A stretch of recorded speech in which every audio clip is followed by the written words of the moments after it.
3 जून 2026 सुबह के लगभग 8 बजे दिल्ली के मालवीय नगर के हौज रानी एरिया में एक ऐसी सुबह आई जो कई लोगों की जिंदगी बदल गई, कुछ के लिए हमेशा के लिए।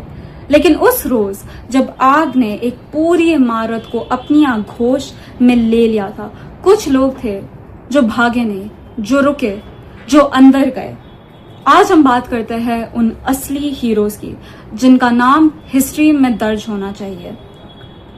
मालवीय नगर के हौज रानी एरिया में था फ्लरिश स्टे BNB, एक गेस्ट हाउस जो एम्स और मैक्स हॉस्पिटल के पास होने की वजह से मेडिकल टूरिस्ट के बीच काफी पॉपुलर था।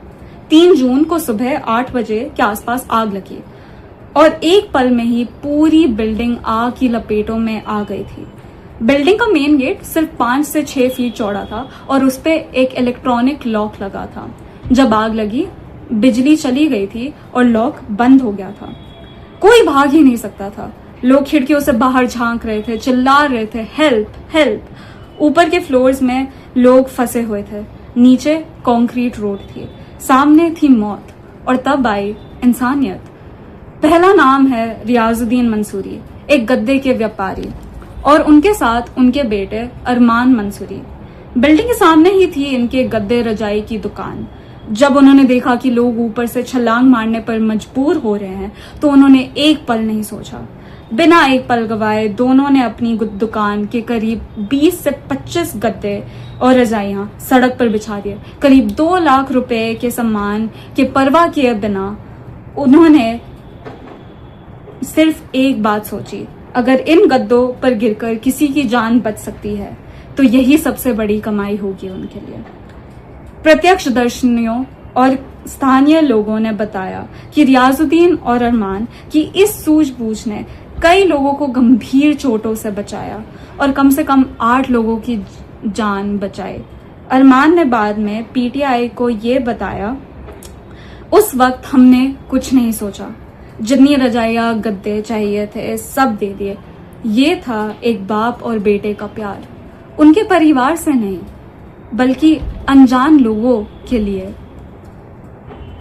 दूसरा नाम मोहम्मद शोएब, ये लोकल रेजिडेंट हैं और साथ ही मैक्स हॉस्पिटल साकेत में एक स्टाफ मेंबर भी हैं। जब आग लगी थी शोएब भी वहां पहुंचे, लेकिन ये सिर्फ देखने नहीं आए थे आग को। मुझे मैक्स हॉस्पिटल में इमरजेंसी रिस्पॉन्स की ट्रेनिंग मिली है। हमने कई लोगों को बेहोश पाया और उन्हें फर्स्ट एड और CPR दिया, शोएब ने PTI को बताया। उन्होंने हॉस्पिटल मैनेजमेंट को भी सूचित किया, जिसके बाद एम्बुलेंस और डॉक्टर्स स्पॉट पर भेजे गए थे। तुरंत इलाज के कारण कई लोगों की जान बचाई गई थी। एक आम इंसान की एक्स्ट्रॉर्डिनरी ट्रेनिंग ने उस रोज बहुत बड़ा काम किया। शोएब ने पैदा हुए हैवक में एक डॉक्टर की तरह काम किया, बिना किसी डॉक्टर के। तीसरा नाम संजय गोयल, एक लोकल रेजिडेंट। गोयल उन पहले लोगों में से थे जो स्पॉट पर पहुंचे थे। हमने बिल्डिंग से भारी धुआं निकलते हुए देखा था और समझ गए कि लोग अंदर फंस गए थे। लोगों ने कंबले इकट्ठा किए और बाहर आने की कोशिश करने वालों की मदद की। हमने कुछ लोगों को बचाने के लिए शीशे की खिड़कियां खोली थी। अंदर के लोग लगातार मदद के लिए चिल्ला रहे थे और हर कोई जो वहां था उसने जो हो सका किया, इमरजेंसी सर्विसेज के आने से पहले, उन्होंने कहा। चौथा नाम इश्तियाक परवेज, एक और लोकल रेजिडेंट। परवेज ने बिल्डिंग की पिछली तरफ से आग और धुआं निकलते देखा और तुरंत पुलिस और फायर डिपार्टमेंट को अलर्ट किया। उन्होंने बताया कि एक आदमी दूसरी मंजिल की खिड़की से लटका हुआ था जब धुआं बहुत तेजी से कमरों में भर गया। मैट्रेसेस सही जगह लगाते लगाते एक नाइजीरियन नेशनल बिल्डिंग से कूद गया। बाद में करीब 12 लोगों को गद्दों पर सेफली कूदने के लिए गाइड किया गया, जिनमें 3 से 4 महिलाएं भी थीं। परवेज वहां खड़े रहे, लोगों का हौसला बढ़ाते हुए, उन्हें गाइड करते हुए, जब तक सब बाहर नहीं आ पहुंचे थे।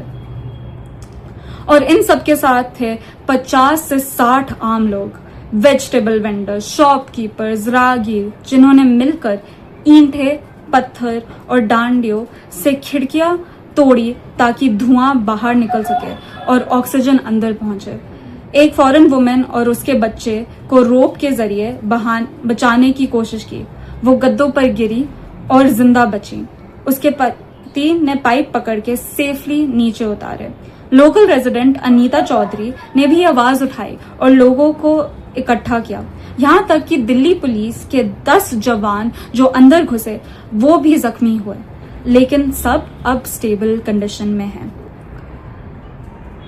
21 लोगों की इस हादसे में मौत हो गई, जिनमें काफी विदेशी नागरिक थे। एक पूरी फैमिली सीए विवेक अग्रवाल की, जिसमें 8 लोग थे, सब चल गए थे। उनका बुजुर्ग बाप जो हॉस्पिटल में भीमा था इलाज के लिए, आज अकेला रह गया है। ये ट्रेजेडी हमें याद दिलाती है सिस्टम की लापरवाही। इलीगल कंस्ट्रक्शन, फायर एनओसी का ना होना, छोटे गेट्स क्या तबाही ला सकती है।